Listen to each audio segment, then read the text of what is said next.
I'm an interior designer. I work at a furniture dealer slash sales company, and it's a very liberal company. I will say that. And wonderful people, love what I do. I knew the challenge with my faith would definitely clash with some of the ideals there. So there was a coworker of mine who I was relatively close to. I worked very closely with her, and really, really awesome woman, awesome girl. But she lives a homosexual lifestyle, and I was aware of that from the beginning. But it didn't stop me from making friends with her and being friendly and things like that. But I knew she was engaged to another girl that worked at our same company. And I also knew they were preparing to get married. Because we worked so closely together and we're friendly with each other, I knew that the day would come where she would invite me to the wedding.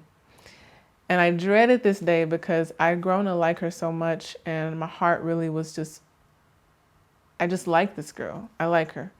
And, but I love her. I love who God has made her to be. Seeing her not believe that, seeing her not live that, it does break my heart because I got to know her. And anyway, the time did come. She did invite me.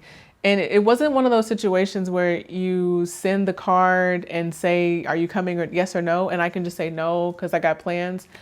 She texted me and she said, what's your address? I want to send you the invite. And I thought, wow, you could have just brought a card to my desk at work. You could have just sent me an invite. I've never been asked in this way. So I could have just given her my address and just said no and not have gone. But I honestly felt like God was like, no, I did it. I allowed it to happen this way for a reason. I want you to testify to me. I want you to be bold, and I want you to love her like you say you do. And I waited all day to respond. I prayed, I tossed, I turned. My heart was just ripping because I thought, oh, she's going to think I hate her. She's going to think I'm a bigot. She's going to think that, I'm one of those. Maybe I am one of those, whatever that means. And I remember Paul saying, like, don't be ashamed of the gospel. It's the power to save. If I want people to be saved, I cannot be ashamed of what I preach. I cannot be ashamed of what I believe. I either believe it or I don't. It's that simple.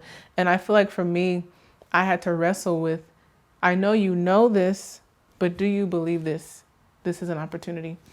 Don't look at it as an obstacle. Look at it as an opportunity. So I got some prayer and some advice from a spiritual mom, and I messaged her back and I said, I really appreciate the invite because I feel that you obviously think enough of me to invite me.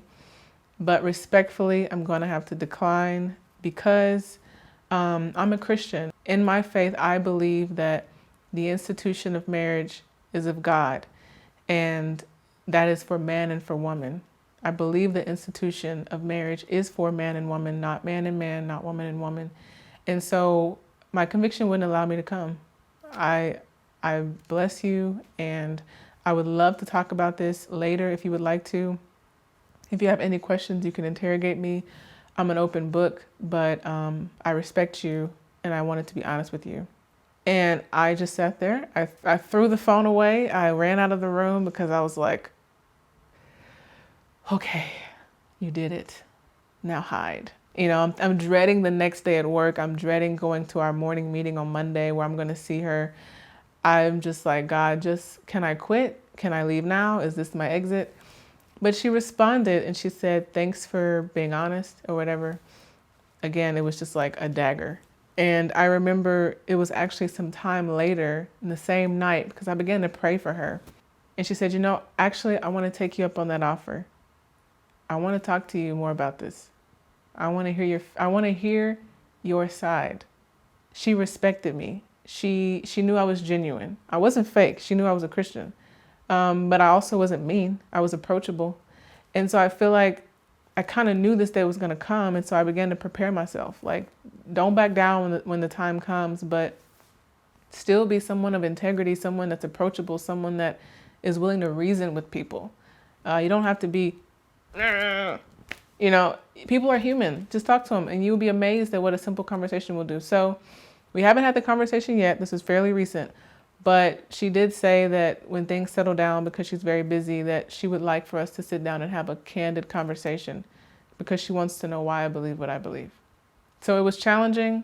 I thought my heart was going to bust out of my chest. I wanted to quit.